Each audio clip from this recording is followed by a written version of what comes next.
It's signing week here at 24/7 Sports, and we are taking a look at Alabama's 2024 class, which ranks number 2 in the recruiting rankings with an impressive mix of skill and trench players. But not all of the early enrollees in this class are staying after Nick Saban's retirement. That's one of Kalen DeBoer's first tasks, keeping the top talent in Tuscaloosa.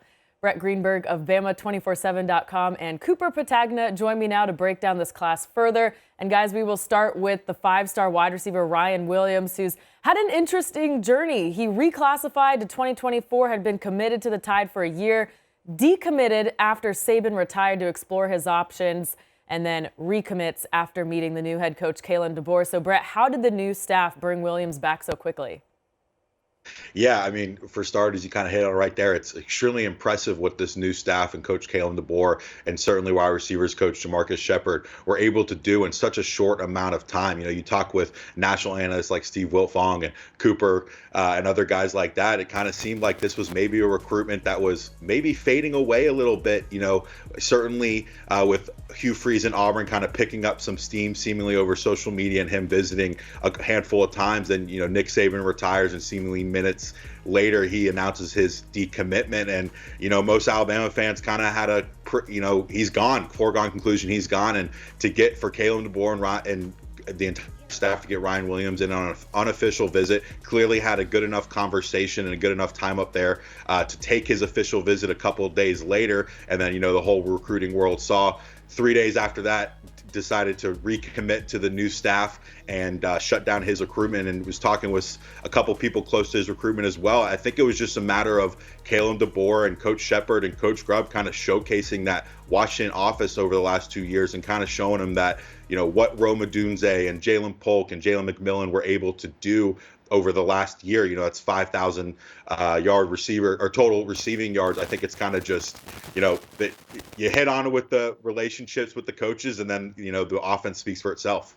Yeah, I think the reputation of Kalen DeBoer, and Brett just brought up a great point there. You're talking about 3 receivers at the University of Washington that are probably going to go in the first 2 days of the NFL draft. So you think about this Ryan Williams and this Kalen DeBoer fit. The other thing is Alabama needs Ryan Williams. This is a guy reclassing from 2025 to 2024.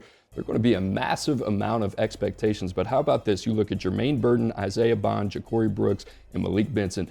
Essentially, if your last name starts with B, you're out of there in Tuscaloosa. But that is 67 starts in that receiving core that Alabama is going to look to replace. So enter a guy like Ryan Williams. This is going to be a guy from day one who's going to have to add a little bit of weight to his frame. But if he can do that to really kind of uphold in the rigors of the SEC and the physicality of that conference, in terms of the athlete, he's one of the most dynamic players in the country, not only down the field, but the run after catch ability as well. So you're talking about, hey, how does guys like Kalen DeBoer really kind of scheme it up? How has he become one of the best offensive minds in all of college football? Well, a lot of that has to do with the players as well, right? He had a guy like Michael Penix in the middle to make it all go, and then those dynamic receivers in Seattle. If they want to do the same thing in Tuscaloosa, it's going to take guys like Ryan Williams to really contribute to that cause as well. DeBoer had been on the job 12 days when he landed this recommitment, so he's putting those recruiting in the South doubts to rest early. But one of the players the Tide didn't hang on to was the 5-star quarterback Julian Sayin. Of course, there's plenty of other names to be excited about here. So, Brett, who should fans be keeping an eye on in this class? Yeah, I think in this class on the offensive side is a guy who's going to really benefit from this new offense and some departures. You know, you mentioned Isaiah Bond, Ja'Cory Brooks, and Malik Benson, but another guy who got a lot of targets and a lot of reception was Nari Black at the tight end position. You bring in Caleb Odom, I believe he's the number 6 rated tight end in the final top 247 rankings.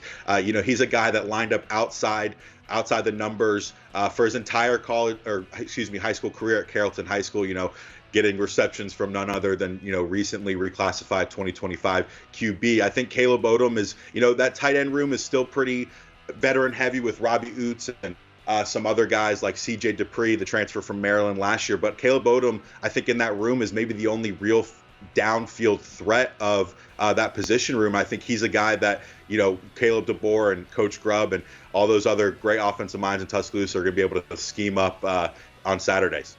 Everybody wants to talk about the passing game when it comes to Kalen DeBoer. How about the running game, right? You think about Washington, what they were able to do on that run to the college football playoff and the championship. Well, it really started with Dylan Johnson, the transfer from Mississippi State. So the running back position going to be really key for Alabama. And you think about Daniel Hill, a big recruitment that they won out of the state of Mississippi, 5'11", 240 pounds. This guy downhill, north-south runner, kind of fits the mold of what we've seen Alabama in the past. Nick Saban, he's kind of north-south physical running backs. That's what Daniel Hill can do. And they're going to complement him with a guy like Kevin Riley out of Tuscaloosa County as well. Kind of reminds me a little bit of Brian Robinson out of the same city there in Alabama, now plays for the Washington Commanders, can do a lot. So Alabama trying to rebuild that running back room as well. Roydell Williams out of there, but you think about guys like Justice Haynes. Now you throw in Daniel Hill, Kevin Riley. So a lot to be excited about. And as crazy as it sounds, Kalen DeBoer now has more toys than he's ever had in his life. It feels only right that Nick Saban's parting gift in his last recruiting cycle would be a trio of 5 stars in the secondary.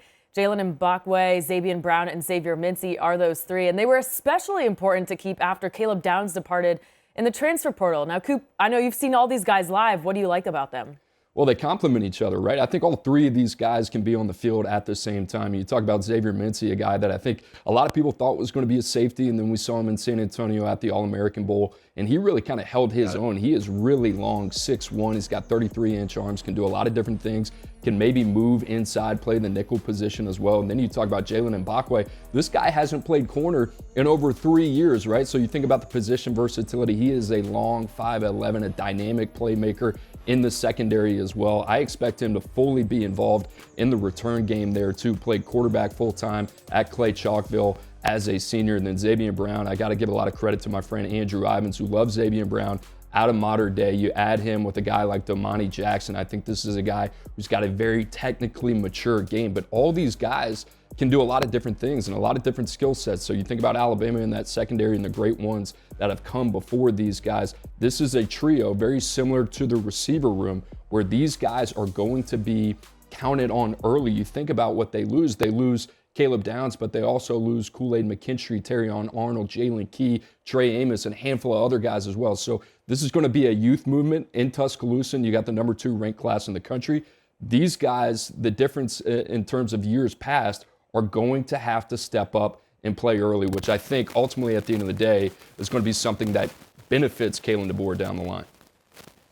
Yeah, Coop, you hit on it right there. But, talking with you and, talking with other experts, like you said, these 3, not only all 5 stars, but they can all be on the field at the same time. You look at Xavier Mincy, you talked about how, you and Ivans going back and forth, is he a safety, is he corner? I think that's a good problem to have if you're Coach Kalen DeBoer and your Coach Womack and your Coach Maurice Linguist. All 3 of these guys, like I said, can play on the field at the same time. I think Jalen Mbakwe certainly can add, beyond the secondary, maybe in the offense and in special teams. But yeah, like you said as well, you've got some guys leaving. You bringing in Domani Jackson, the USC transfer cornerback. But other than that, I mean, yeah, the room is talented. Nick Saban didn't get any non-talented guys, but beyond playing time and veteran leadership, I think it's kind of up for grabs right there. So it's gonna be very interesting to see, which one of the 3 kind of emerges themselves, I think, through summer and the spring. And again, it's a good problem to have if you're the defensive coaches up in Tuscaloosa. Mincy was one of the biggest movers in the final top 247 rankings as well, jumping 40 spots to earn his 5th star. Now, Brett, almost 20 members of this 2024 class are on campus as early enrollees. Which prospects are coaches most excited to see in practice?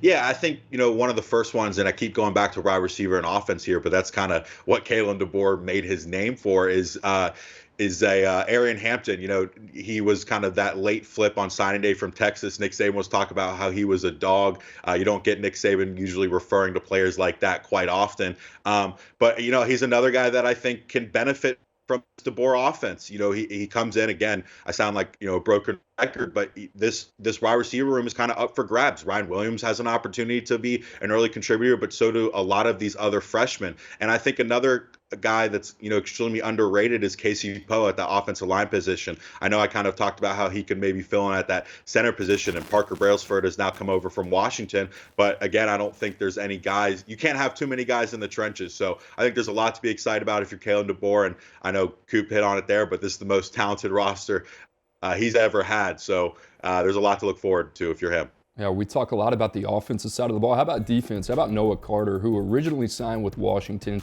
is able to get out of his LOI, now is planning to sign with Alabama here in the next week or so. And you think about Noah Carter, this is a guy that's a three-phase player, so explosive off the edge. There's such a high standard of excellence in that jack linebacker room in Tuscaloosa and what those guys bring to the table. You think about the guys that they've had in the past, Dallas Turner, Will Anderson, some of the best in the game. So Noah Carter going to join a room with Keon Keeley, Yanze Pierre. He's going to have to earn his playing time. But you look at Washington, what they were able to do well, especially defensively under Kalen DeBoer. You look at a guy like Braylon Trice, who's got the potential to go day one in this upcoming NFL draft. And then you think about a guy like Noah Carter, Alabama, going out to Arizona. That's not something they typically do, but this one made a lot of sense for them. It might take 2 to 3 years for Noah Carter to kind of reach his potential, but I really like this fit in Tuscaloosa. I thought this was kind of a savvy get down the line for Kalen DeBoer as the clock kind of strikes zero. All right, lots to look forward to in year one for Kalen DeBoer, Brett Greenberg, and Cooper Petagna. Thank you. They're breaking down another top 3 class for Alabama. And for more Bama recruiting and football news, check out Bama247.com. Brett and his staff are bringing you the latest on the Crimson Tide all year long.